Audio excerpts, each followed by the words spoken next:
Our guest today knows how to win in high-stakes moments. If you do everything very well 100% of the time, that means you have not tried hard enough. You have not taken risks. Ann Minooka, the CMO of Synopsys, she's reinvented brands for relevance and turned complex tech into stories that the world actually understands. We are a leader in engineering solutions from silicon to systems. Everything that we use today have silicon components, car fabs, the doorbells. AI is actually powered by silicon. Anything you name it is made by using Synopsys technologies. Customers are now finding your products through ChatGPT prompts. They're in Reddit looking for things. There's going to now be agent-to-agent buying probably very soon. AI created so many opportunities for marketing to be more innovative. When we ran demand generation, 70% of the opportunities that we found, they're net new. Oh, okay. So if you can connect those dots, you can basically create a predictable model where you say, at this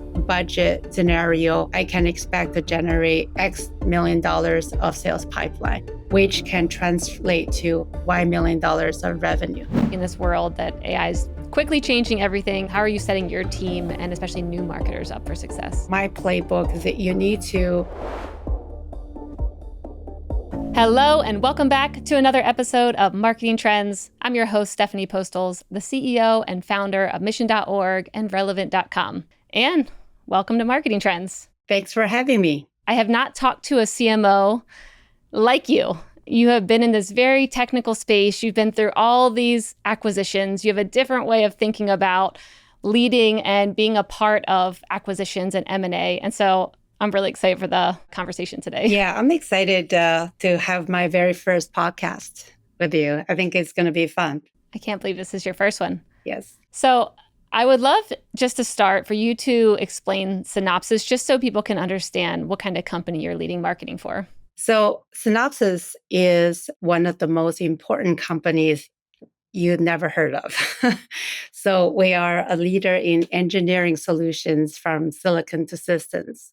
What does that mean is that our products and software are used to build chips everywhere. So I would say every chip, almost every silicon chip out there is made by using Synopsys technologies. So we are really fundamental in this whole era of pervasive intelligence in all the technology innovations. Now we're ranked number 12 in revenue among global software companies. So we are 40 years old, almost 40 years old. So in the 40 years, we've really been a driving force for all the technology innovations from the era of PC to mobile to cloud to today AI. So I want to drill in on the pervasive intelligence. Tell me more about that, just so I know I'm understanding it correctly. So this is really kind of the part of the brand narrative, corporate narrative that I developed. I led the development when I joined the company. So when I joined Synopsys, we were known as an EDA company, an IP company, largely because our focus, target audience were the engineering, design engineers and design architects. But as we broaden our markets, we wanted to be known more by the investors, by people who are not super technical, right? And so we have to build a narrative that help them understand the importance of the company and why we matter in today's world. So we frame this narrative around the era of pervasive intelligence. And that is the society that we're living in today. What does that mean? This means that in this era, is driven by three major trends. One is AI, proliferation of AI. We see it everywhere today, right? But AI is actually powered by silicon. So that's the second pillar is the silicon proliferation. Everything that we use today have silicon components in it. Our car fabs, the doorbells, and anything you name it has components of electronics in there, chips in there. So that's the second pillar. So AI proliferation and silicon proliferation. The third is software-defined systems. This means that the products today are defined based on the software workloads, Whereas before, you have the limitation of whatever hardware you have. You put it together, you create the products with the best functionality that the hardwares are available for. But today you can define products based on what you want to do from the software standpoint. So those are we define in this era of pervasive intelligence is really driven by just three major pillars: AI, proliferation of silicon everywhere, and software-defined systems. So one example of software-defined systems is an EV, right? You define the features of the product through software, and then you develop the products and components after that.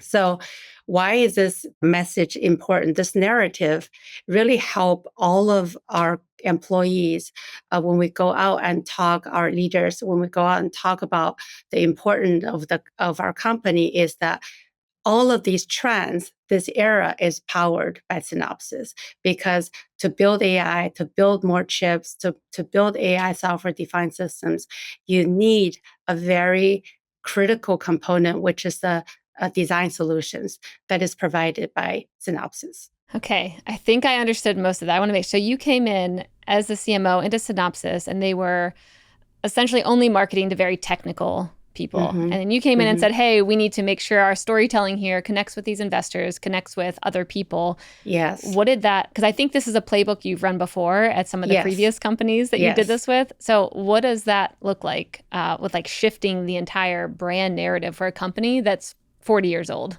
It's not easy for sure, but I think the really important thing is our leadership team, our CEO really embraced this change. In fact, he advocated for a change. And it's also, I think our markets that we're playing in are changing. We're expanding our markets. So traditionally, our majority of our customers were in semiconductor companies, right? So they all know us. Many of the design engineers, when they were in school, they used our tools to learn, right, how to design silicons. But our customer base has expanded to silicon system companies, companies like EVs, right? Like with system company, I mean any kind of intelligent product consumers actually touch and use. For example, a autonomous car, a drone, a robot. All of these things are intelligent systems. These companies in the past, they never built their own chips, right? So they would buy silicon, then use whatever is available and build their products. But today, they build their own chips. So this is a new kind of audience that were not known, that did not know us. So in order for us to help them understand that we are a good partner, a strategic partner to them, we need to help them understand how we can help solve their business pain points. That's why we need to elevate our brand, talk about the importance of our technology in this new world that we live in. So, what are some of your storytelling tactics that you do to resonate with this new audience? And like, are Mm-hmm. you coming in and rewriting specific artifacts as part of your playbook? Like, we got to Yeah. have our new promise, we have to have our Yes. new Yeah. visual buyer Mission. system. Like, Yeah. yeah, I'd love to hear kind of like your playbook when you come in. You first need to understand your customers, right? The audience that you want to promote to. So, you have the investor community, you have the existing customer community. Within the customers, you have the engineers, you have the decision makers, and then you have potential employees and prospective employees. They have varying degree of understanding of our technology, right? So, in just thinking about that, is your positioning needs to be high level enough that everybody can understand. And so in the past, we say we are, a EDA and IP company. Immediately, you're limiting the percentage of the audience that understand what that is, right? Yeah, Like I what don't is know what that EDA? is. Right, I don't right. know. Exactly. So I think you want to frame the positioning in a way that help people understand what you offer to the industry, right? So the first thing we did was I led the transition from an EDA IP focus positioning to silicon to system design solutions, because that's what we do. We provide design solutions for the silicon, and we provide design solutions for the systems, right? So silicon and systems. So that's kind of how I think about this. And then you need to think about, so we talk about what is the value proposition for our customers. So to do that, I actually got all of our staff together. We had 2 days of workshop. We talked about various topics and the customer care about, what the values we deliver, our product differentiation, et cetera, et cetera. From that, we developed this value proposition, which is, what we do is we maximize our customers' R&D capabilities. That's what we do because our technology allows them to design chips faster and more efficiently, cost efficiently. So that's essentially what we do. So the playbook is really important to get all the staff on board with this. So we have the beginning, sort of the roundtable discussions with staff is very important. From there, I distract all the key messages from those discussions. Then I create this playbook. And then from there, I go and talk to each one of the staff members to get their feedback. And then we come back with the final solution. I think it's really important to do this because it's really important to bring everybody along and to also hear everybody's feedback because everybody has different perspectives based on who they engage with. People that are more customer focused or investor focused, they have different perspectives, right? So we bring those perspectives in, and then we come up with the final solution because it's really important that people feel like their opinions are heard, right? They're part of the solution. Otherwise, you could create the best brand architecture, positioning, messaging you want. Nobody will want to use it, right? And so bring them along to your way of thinking is really important. Amazing. Okay, so how long have you been at Synopsys now? Almost 2 years. Okay, and from the time that you came in, decide we need to shift the narrative here, what have you seen since then? Like when did maybe the new narrative go into market, and Yeah. then what's happened since? So I actually created this new positioning, new narrative, and the new art brand framework fairly quickly within the first 2 months of me joining the company, which is actually, even by my own standard, is very fast. Yeah, that's fast. Very fast. Yes, because I at that time, I think I barely knew anybody, only just know names and, so the reason why we had to do it very quickly when I got hired was 3 months before our CEO took on the new role of CEO, right? So Sassine was the COO. He was going to be the CEO in 3 months. And I said, when he became the CEO, that was the really critical moment where he could go out and explain his vision for the company, our new brand positioning, and our own new mission statement. So that's the reason why we really fast tracked this.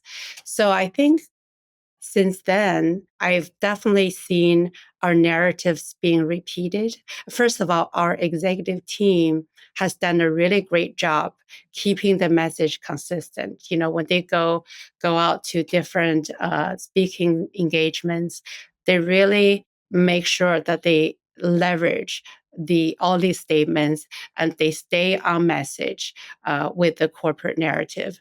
And Sassine himself has been a very strong advocate. So we definitely see our message, our language being adopted by our investors, by the media. Even our employees get very excited because now they hear and see us, showing up many places than before. Have you seen anything with new customers coming in who are now like, oh, I know how you can help me, where before I didn't know? Yes. Like, what does revenue look like? Yeah, we definitely have. The cohort that would really influence the most is the decision makers audience within our existing customers. If you think that the engineers, they know our tools very well, they know how to use them, but decision maker level, I think for the most part, they didn't really understand how much technology, how much innovation we have to deliver in order to continue to give them the best tools for them to use, right? And so that value proposition is very important for them to understand. So lots of promotion is around building that high level awareness within the decision maker community, and also helping our investors understand why we're so important, why they should pay attention, why we matter in today's fast moving world of innovation. So it's cool that you've done this so many times. Yes. I mean, I would love to quickly tell a story when you were at Yes. Yeah. Synopsys. Choose, Yes. like when you came in there and how you came into a company that was saying they were a touchpad company, and Yeah. you were like, "Oh, that's a little old school. I don't know if we Yeah. should be a touchpad company more." I would Yeah. love for you to quickly share that story just to show how this playbook you have is repeatable, and you've been bringing it into these really large companies and completely transforming them. Yeah. Actually, that project was very exciting. That was actually the moment when I realized the power of positioning and branding really mattered. So when I joined Synaptics, it was known as a touchpad company, right? They produced touchpads for laptops. But that was also the time when the iPhone, the mobile phone business was taking off, right? The era of mobile. And Synaptics brand did not seem as a fresh or modern or high tech image because touchpads has been around forever, right? So we wanted to refresh that brand. So we worked again with the executive staff, did workshops and had input sessions, came up with the positioning of Synaptics as a human interface company. So that actually it was a very important positioning because when you define the company as human interface, it kind of helped to provide you a vision for what other areas you can go into, right? Because human interface had their many elements, our six senses, right? And so that touch is one element. Subsequently, because we have that positioning, we actually made several acquisitions of like audio, technology company, a voice recognition, a video, visual. So you kind of started to look at opportunities in all of the human interface areas.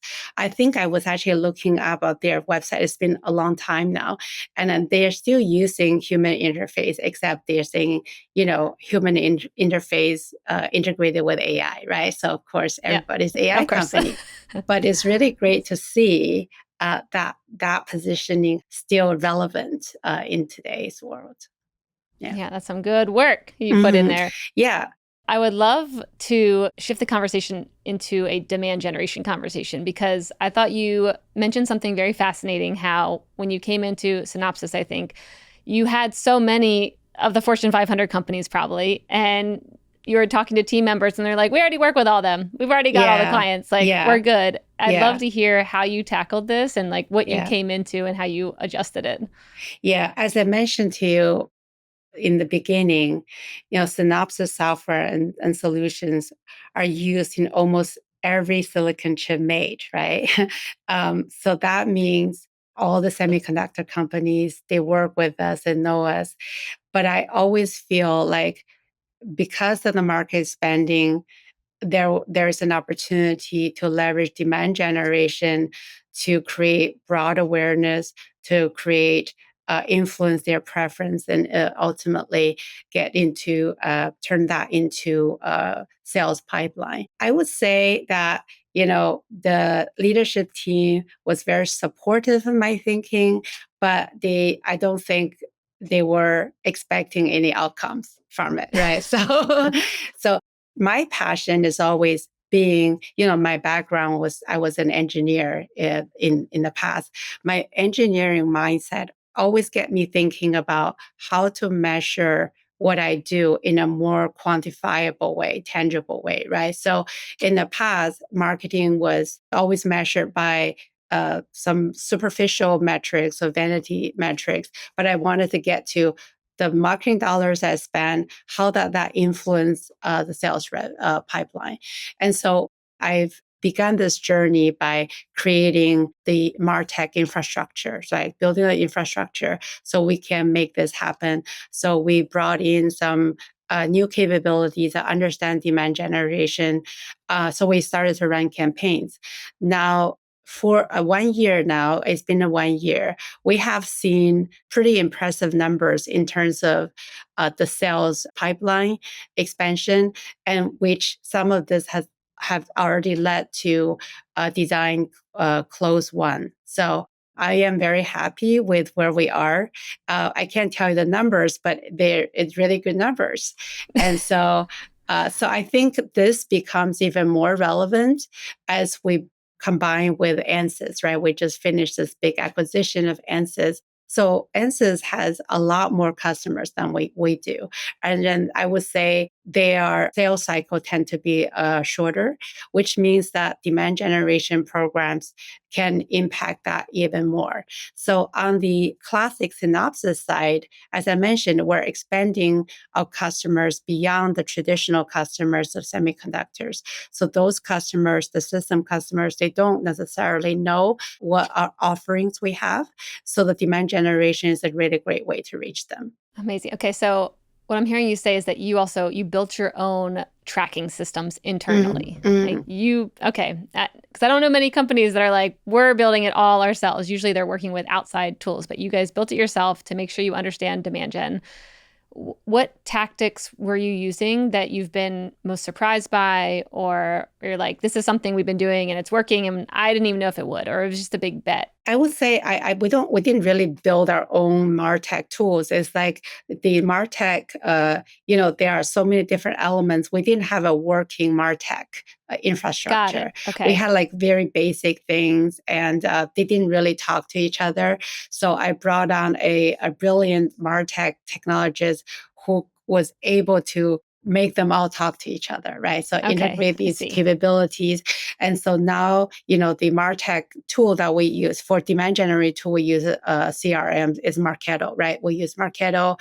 And so we create demand gen, and then now this connected to the Salesforce tools. So we can see end to end from a demand generation all the way to a sales revenue close. So it's very exciting. The insights would be I think something that has been surprising to me is how quickly that our go-to-market team, our sales team, has really supported us and embraced this process. Because this is new to them. These are, demand generation is not like huge revenue numbers, but they have been really embracing this process. And then one thing that is really interesting is that throughout this process now, we can see clearly insights of customers. So we can see which customer is actually engaging with us, what subsequent activities they've done. And so we can better understand what our customers' needs are. And so the demand generator not only created pipelines, but it really gave us more in-depth intelligence in our customers and their needs. And we can have a method to reach out to them when they need us, because we understand what they're looking for, so we can then serve them things that they need. Yeah, so I think the big surprise is that this program, I think not to me, but to many our leadership team, that it actually works. Yeah. So good. Yeah. Oh, that's amazing. So with Synopsys, a lot of these companies, it's more about account expansion, it sounds like, where you're like, they just don't know about all the other things we offer. With this new acquisition of Ansys, is that having you rethink your demand gen with maybe you're actually trying to find new customers now instead of just trying to expand account sizes? Even with the classic Synopsys, when we ran demand generation, it's surprisingly that the 70% of the opportunities that we found, they're net new. So they were not Oh, okay. actually, yeah. And because there are lots of startups, right? There are many startups coming up. You hear AI startups all the time. And there are many companies need additional, not only EDA solutions, but IP. We are a number 2 IP provider. And so they use our IP. So even within an automotive is relatively new. So all of these campaigns that we're running, we're seeing 60 to 70% of the opportunities that we found are net new. So, Oh, got it. which is really interesting. I think that's kind of a hot moment for our GTM team, actually. Mm-hmm. And then on the ANSYS side, definitely, I think ANSYS has already been driving a very sophisticated demand generation program.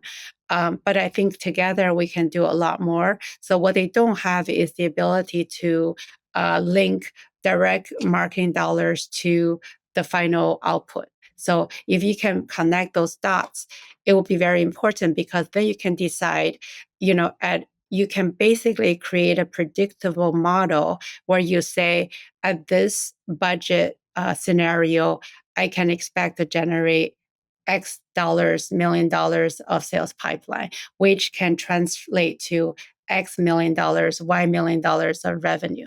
So I am actually in the process of creating this model based on the data that we've generated so far. And so that's where I want to get to. I want to say, if I have, let's just say, $10 million of campaign dollars, I can generate 30 $50 million of sales pipeline, which translate into X $1 million of revenue. So that's something that I'm aiming to do. Cool. It sounds like a lot of your projects kind of start with intuitive knowing, and then you build systems afterwards to be like, look, here's the numbers now. But Yeah, you have a lot of trust behind you of people being like, yeah, okay, go try the thing. And then you yeah. prove it Yeah. afterwards. In the semiconductor space, right? Like in the last 4 companies, I initiated demand generation. One is because me being an engineer in the Mm-hmm. past, I always wanted to see metrics, right? Mm-hmm. And also want to make sure that marketing is not viewed as a cost center, but really is a strong partner to the sales team. And so I've always been driven by designing this demand generation program. And in all of these companies, I have seen success. So it gave me confidence that when I came here at Synopsys, I could make it successful. And it was really great that Sassine has been a very strong supporter of this program, not only this program, everything we do in marketing. So good. So the space we're in now, and I'm hearing this from a lot of CMOs, it's kind of a weird in between space because like customers are now finding your products through ChatGPT Mm-hmm, prompts. mm-hmm, They're in Reddit looking for things. There's going to now be agent to agent buying probably very soon where mm-hmm. you're trying to figure out how does my website talk to an agent? How do I structure my product page in a way that gets found on ChatGPT? And with you now saying that a lot of your customers are actually net new, how are you thinking about your marketing activities in a way that's prepared for this new LLM agentic buying future that we're entering into? Yeah. Funny you asked that question. So I've been talking about this endlessly with Oh, my good. team. Perfect. Um, Okay. I still remember a few years ago when ChatGPT was announced, and so I think within the first week I downloaded the app, and I remember I was on vacation. I was like playing with it, and I was so fascinated by it. And then a few days later, it got me thinking, how is this going to change the way search works, right? So how is it going to change how we do demand generation, right? And so ever since then, I've been on the quest to like finding out like, are there articles on this? And I ask people, anybody that was in this space, I would ask, how you think about this. I think this is a really interesting place where I would say we have to be prepared for both the traditional wave of search, the search engine optimization method versus and today. And I would say half the people probably come to our website that way, and the other half will come through this GEO, right? So generative search optimization. So we have to understand how we structure the website, how we structure and campaigns in a way that can be surfaced. And this is a topic we are in deep, deep discussions on. I think, what I learned, I haven't implemented this, is for your website to be prepared for GEO, you have to create content in a way that is more easily consumable by the LLMs, right? This means that, what do they like? They like FAQs, right? They like glossaries, they like tables, like not videos because it's very hard to analyze. Anything that is data driven, structured data, those things will be very helpful. So we're thinking about how do we do this? And I hear people say companies need to create shadow websites. So for the machines, right? So you have the ones for human, you have one for machines. I think it's a challenge for everyone today because we just had our acquisition. I am thinking about redesign our website. And so this is really top of mind. I don't have an answer yet. So in the past, when you design a website, is you identify the personas, you go into like a deep study into their buying behavior, how the buying journey, then you design your website that way.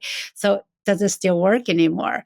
Not really, because I think personalization becomes more important, right? So we have tried this now. If somebody's come in, we tag them as an automotive customer, immediately they're served automotive content instead of going through the journeys, because people don't have that patience anymore. So that's what we've been doing, is a lot more personalization. So if we know that person, what industry they're in, we service them the content that are more relevant to them. And then also we're looking at installing agents on the site, right? So that can help people find what they need faster. Yeah, that's an interesting thought of also creating a website where you see it's an AI agent coming in or an LLM checking something, and it quickly turns it into a format that's very easy to read for them to get the information and send it back. Yeah, I think AI is a really created so many opportunities for marketing to be more innovative, right? So that having a growth mindset, having that curiosity to learn, to look at what's out in the world in AI and think about how all these changes can apply to marketing, having that mindset is very important. Yeah, I agree. So in this more technical space you're in, how do you think about storytelling and content? Because that's one of the things that I've been seeing is that, these LLMs are looking through YouTube transcripts and pulling that as an answer. They're in Reddit looking for things. They're, even on LinkedIn pulling like answers that conversations people are having, even comments. And so how do you think about content and storytelling in the space you're in? I think for the storytelling standpoint, I think that one doesn't change. It's very simple. It's really about helping people understand the why and the how, right? So why should they care about you? How your products can help solve their pain points. And so that is very fundamental to marketing, right? So I don't think that changes.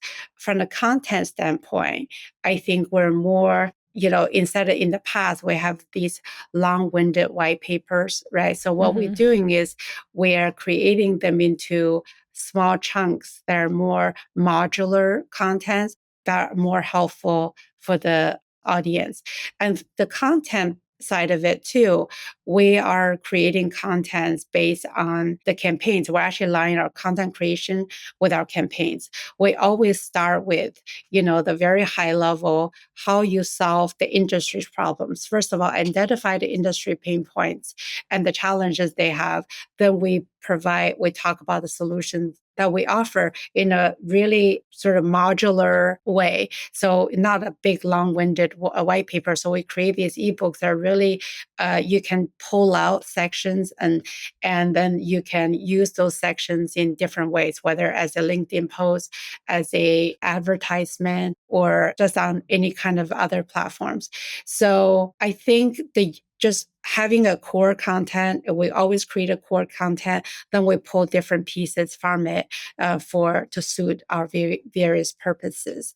We're also thinking a lot more with instead of SEO, we're looking more into GEO, and so that part is still very early days, right? So I don't think we clearly understand how to make sure that our content is searchable with GEO. So I've been talking to some startups that are focused in GEO, some call them AEO. Mm-hmm. And so I'm trying to understand the algorithm behind it. What is the algorithm behind the search? Then that will help us inform how our content can be more served up in this new way of search. We're not there yet. So definitely top of mind for me and my team. So I would love to hear through like all these massive repositionings and different companies that you've led marketing at, are there any big lessons or failure moments or times where you're like, that definitely didn't work, or now I learned a different way of doing something that others can learn from you?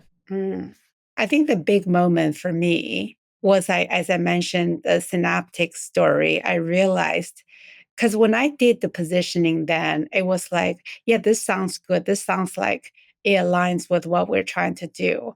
What I didn't realize was it actually helped to provide, it's framed our business strategy, right? Our growth strategy in terms of acquisition strategy. So that was a big insight for me. And so from that point on, I think every time when I did repositioning at Xilinx, right? So from FPGA to adaptive computing, AMD still uses that narrative now, even after many years of acquisition. So I started to think about, actually the brand positioning informs the business strategy, right? So what is our business strategy? That kind of understanding was very important. So the importance of the brand positioning, I guess, in terms of the company, aligning with the company business strategy, that was like a big learning for me. What hasn't worked? Not anything big, I would say. I haven't had a big fail. Bummer. Those are always the best stories. This probably means that I haven't tried hard enough. Ooh. Because I was telling my team, and I remember one of my old managers told me before, if you do everything very well 100% of the time, that means you have not tried hard enough. You have Yeah. not had any. You have not taken risks. So Mm-hmm. maybe I should. My Today's the next day. time, Go hard, Anne. that's right. Yes. Oh, I love it. And I wanted to ask this earlier, and I just remembered it now. Why did you switch from engineering into marketing? And like, was that also to me, it's very helpful having very diverse backgrounds. I mean, if I think about myself, I have a background in finance, worked at Google. Now I'm Yeah. hosting, a marketing show, talking to CMOs. I have a media company. Like, it's helpful when I think about all these different areas Mm-hmm. I've played in. And so Mm-hmm. I'm fascinated by you shifting from engineering to being a CMO. I actually started with wanting to be a doctor, right? So my entire life, I was going to be a doctor because my mom was a doctor. In Asian families, you're either like doctors, engineers, lawyers, right? So I'm like, Yeah. okay, doctor was my track. So I went into medical school. I really hated it. So I said, okay. But while I was in college studying pre-med, I got a computer science degree because I love math and science. And so since the medical school didn't work, I said, okay, let's try being a software engineer. I did that for a year. I realized two things. One is I am really bad at details. I'm not bad. I'm just bored of details. I'm not interested in details. Mm-hmm. Imagining a software engineer not interested in details, that's just a big fail. I would say I was a a mediocre software engineer at best. And the second thing I realized was that I did not enjoy sitting in a cubicle just spending my entire day in front of a machine. I enjoy talking to people. So even while I was an engineer, I think I was always going around talking to people.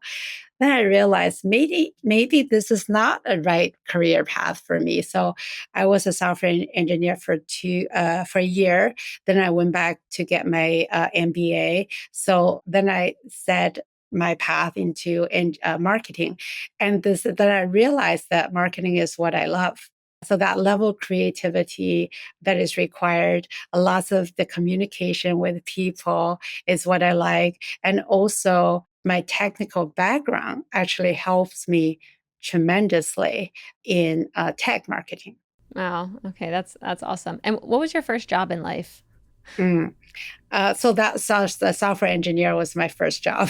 First job ever. Okay. Yes, yes, Okay, yes. got it. Wow. Yeah, that was my first job. It was fun though. It was, it was. It's good that I learned very quickly that's not what I wanted. Yeah. Yeah. It's Mm, good. It's good to learn mm, that way. mm, Okay, so if I'm a new marketing leader coming into just marketing in general, what would you how would you advise them for success, especially in this world that AI is quickly changing everything, every job's changing. How are you setting your team and especially new marketers up for success? mhm. I think for marketing, very importantly is, my playbook is that you need to evaluate the company's positioning and messaging. Is that in line with the company's business strategy, in line with the problems the customers are looking to you to solve? That is very important. So making sure I see this a lot. Like when people go out to do presentations, they have their different narratives based on their own perspective. Having that very consistent communication of a centralized unified messaging is very important. That would be the first thing I do, is making sure that maybe the company you're stepping into already has the right thing, but it's always good to evaluate and making sure that it's still correct. And so I created a brand playbook. It's literally a book that talks about all the elements of brand architecture, what it means, how you use it, what you should use, what language you should not use, et cetera, et cetera. And so that really helps to ground all of the communication, whether it's, presentations or events that you show up at, how your brand is being perceived. I think that's very, very important. The second is really take time to understand the business, right?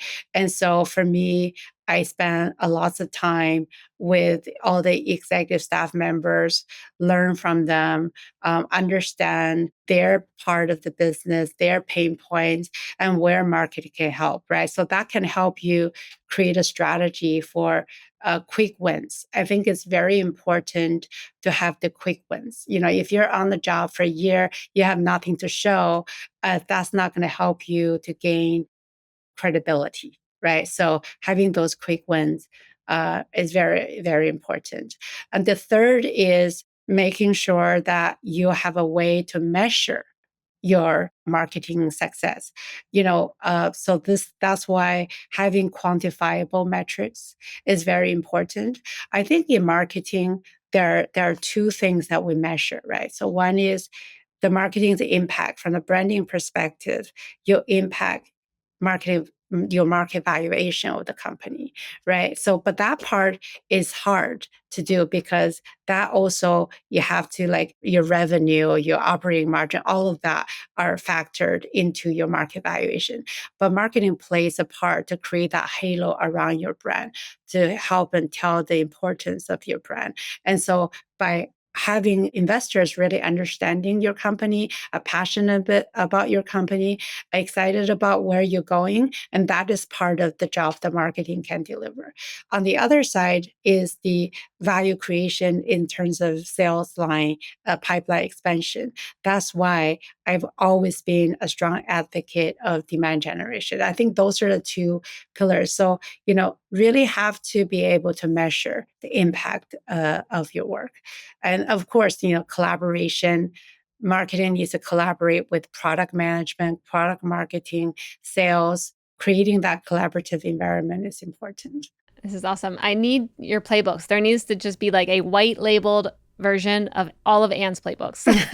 They sound like a lot of Yeah. people would want them. Yeah. Really good. But I think the first win is really important. It needs to be a big win, right? Yep. Yeah. Yeah. I've had quite a few different CMOs recently say that, of like making an impact within the first 60 days and taking a big bet just to see, is your team capable that you have underneath of you? Yeah. Are there any gaps that need to be filled? And showing yourself off as a marketing leader of like, here's what I can do and how quickly I can move things. Yeah. So Yeah. it's a good thing. Setting a vision for the team is important, right? When I joined the company, I think my organization was more of a, for the lack of better description, execution arm of the business units, right? So they're told you need to do this, you go do that. You do. So, I wanted the organization to be more of a strategic partner, which means that, you need different skill sets too, right? So you need people that are really not only understand the technology space that we're in, understanding technology, and also are strong storytellers. And so those skill sets, that combination is actually not very easy to find. And so it takes time to build those capabilities. It took time to build demand gen capabilities, right? But at the end of the day, I think to motivate a team, you need to have really clear goals, right? And so they know what they're marching towards. And you also need to show them the results that deliver. So every quarter, my all hands, I said, this is what we delivered, not just like number impressions, but in terms of sales pipeline, right? So it's very exciting for the team. They're like, wow, I am making a difference. Yeah, I do a process with myself every day at the end of the day to show like, here's all the things I got done. Because what I realized, and probably with my team, other teams as well, when months or quarters go by, if someone says, oh, what did you do? You're like, I'm not sure. Did I do anything? Did I make an impact? And it's very helpful to, it's the Dan Sullivan thing of called staying in the gain, where you're constantly remembering what you did and being able to be in gratitude and proud of all the efforts that you did, your team did. Yeah. By the time it gets to a quarter, you're like, whoa, that was impressive. I impressed myself and our whole team. Yeah. And also, I think that by people, everybody wants to contribute, right? Want to feel like they've made an impact. I think by showing that those stats, the metrics, it really get people motivated. I definitely see the change in people, how the team is showing up, right? They're really motivated, so excited. And there's also, I think, recognition of employees' contributions in a real-time manner is important, right? If somebody's done a really great job pulling off an event, you want to give kudos. And, somebody who's, was able to get a really good piece of article out there, you want to tell them. And you also say, hey, look at all the things that we've done. So what I always tell people, the demand generation is not just the job of the team of the demand generation, but everybody contribute to this funnel, right? The top of the funnel, PR, comms, events, they all on the top of the funnel. Everybody contributes to the end result, right? So it's very important that people can associate what they do to the impact. Yeah, I love that. Okay, I'm going to run some fun questions by you now. Okay. All right, so first question, if I gave you $10 million right now for a pure experimental marketing bet, no strings attached, you could do whatever you wanted, what would you do? I think I would like to create a marketing agents. I mean, definitely put it into the AI. So I'm fascinated by everybody talk about the agentic AI era. I think that I will create different agents for all the specific tasks, content creation agent. I would like to see, if I can have just like 5 people that run the entire marketing. right? Yeah. With it, Yeah. using AI. I think I will put that investment in AI. Yeah. I could definitely see that being the future. So it sounds like Yeah, you're on the good track there. yeah. What is one piece of advice that you were given that has stuck with you for years, decades? So maybe it's not related to marketing, but it's more related to career growth. One of my managers way back when told me that, you have to think about your career in 2 to 3 year chunks, right? And so every year at the end of the year, you want to evaluate where you are towards your goal, your 3 year goal. And by end of the second year, you're getting nowhere close to the goal. You have to think about how you expand your role in the existing company to try to get there. If you don't see an opportunity, then you should just go and find a different opportunity. I thought Mm-hmm. that was very interesting. To me, it's more like the continuous learning, being observant, and trying to be a risk taker to go out and explore things that you might not have done before, but that you can go out and try. So I think career growth is not necessarily a vertical kind of a ladder, but it can be horizontal. And then when you can learn more things by exploring other opportunities and other areas of responsibility. So that was a huge piece of advice. I actually tell that to many young people. It's like, you own your career, because oftentimes people think that the manager owns your career, or manager should give me a promotion. The managers do this. Actually, I think we all own our own careers. Yeah, so that's a really good piece of advice. Yeah, that's really good. I love that. What's your favorite tool or technology you're playing with right now? I think my favorite gadget is really my iPod, because I run a lot in the morning. So when I go running and I take walks at night, I listen to all different kind of podcasts, right? Huh. And so Yeah. that's how I learn, how I keep up with the new technologies and what's out there. And so I tend to listen to more podcasts that has to do with the industry, the technology, and how technology shape our world. New startup coming up. What are the challenges industry? I tend to listen to those things, not the fun ones. I guess I'm not Yeah. really a super fun person. so yeah, podcast.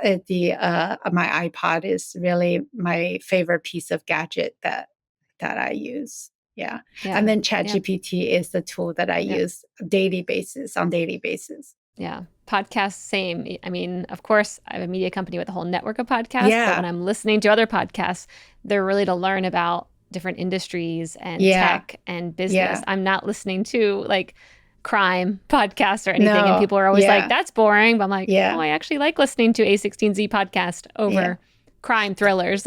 Do you have one that's your favorite, or one, two that are your Yeah. favorites? I mean, I like Acquired. That's Oh always a yeah, good me one. too. Yeah, Yeah. Yeah. So that one's good. I like some Alex Hormozy episodes. mm, His yeah, is called The Game. And then I do like A16Z, but only when Ben and Mark are doing the interviews. Mark yeah, Andreessen and Ben Horowitz. Those are yeah. good. Those are usually the ones that I try and find. Mm. I listen to those as well. So, like, Acquired is one of my favorites. Hard Fork. I really like Hard Ooh, Fork. okay. Yeah, I'll check that yeah. one out. That's by New Cool. York Times, Kevin Roos. So what they do is they talk about the real time issues, right? Like the Nvidia's the chip were being banned by China, a usage sold banned for sale in China, and they'll talk about the implications of those, like Mm, as an example. So we'll talk about real time issues. They go mm-hmm, deep into those news. It really mm-hmm, helps you understand the backgrounds mm, of lots of these technology movements and impacts. So very yeah. interesting. You should listen. I would Yeah. recommend. Yeah, Yeah, I'll check it out. Look at us. yeah, We're just promoting everyone else's yeah. podcast here. Yes, They should be and of so course, thankful. yeah, Okay, next question. So you're on a deserted island and your marketing business brain can't shut off. You can bring with you one book, a couple other C-level leaders, and then one tool or technology. And when it comes to the C-level leaders, it could be someone who can you're like, that person's going to help me build a boat. That person's going to be good for brainstorming. That person's just a good vibe. They're a great time. Like, what would your book be that you bring? The people you would bring with you, and you don't have to know these people. You can just pick whoever you want. And then the software, tool, gadget, something. That's a very interesting question. I think the book I would bring, well, my favorite book is not even that techy, but it's How to Win Friends and Influence People by Dale It's a good one. Carnegie. I always enjoy that book and the anecdotes in that book. The people I would bring along, I think, of course, the obvious ones, like I think Jensen Huang, I met him several times, super dynamic. He's fun, and he's a very strong leader. He has lots of strong vision in where the society is going, how the technology is shaping the society in many ways. So I think he would be a really good leader. I also Sassine, my boss. I really enjoy working with him. He's just a fierce leader. I think he is the type of leader has this really can-do attitude, right? Not everything can be done, so I think he is a really great brainstorming partner. He's also a very thoughtful person. On the technology gadget, I would bring some kind of simulation. Now they have this sim racing technology, I think, just for fun. That's so good. I would not have thought that. I think when you do that, you actually show the personalities. And that also kind of, when you play some kind of game together, it unveils the true personalities of people. And also it's a good way to keep you entertained, but also create this sense of camaraderie. Yeah, that's amazing. Might as well, if you're on a deserted island, might as well make things fun. Yep, it'll be fun. You'll have deep friendships because you'll have read the book, and you'll have a can-do attitude that will also get you probably off the island at some point. So, or if we don't, we'll just play games. Yeah, you just have fun and you just stay there forever. That's amazing. Well, Ann, this interview has been so fun, as I knew it would be. Thanks for coming on Marketing Trends and sharing all your playbooks and ideas. It was a real treat. Where can our viewers, our listeners, our audience, where can they find out more about you and what you're up to at Synopsys? You can always find me on LinkedIn, and you can find me on our company site. Yeah, so feel free. LinkedIn is probably the best way to reach out. So I would love to hear comments from audience. And if there are questions I can answer, help anybody answer, I would love to hear. Yeah, and it's been a pleasure. So I enjoyed this conversation very much, Stephanie. Oh, thank you, Ann. Yeah, this was really fun.